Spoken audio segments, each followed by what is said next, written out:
நல்லதே நடக்கும், நல்லதே நடக்கும்.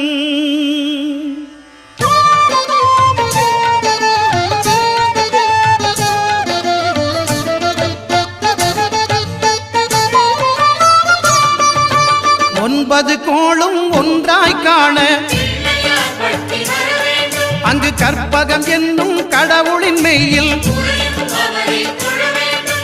9 கோளும் ஒன்றாய் காண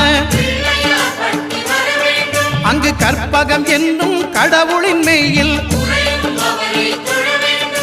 சூரியன் முதலாய் 9 கிரகமும் பலவித குணங்களை கொண்டிருக்கும். எங்கள் கற்பக தருவில் அவை வரும்போது ஒன்றாய் சேர்ந்து பலனளிக்கும்.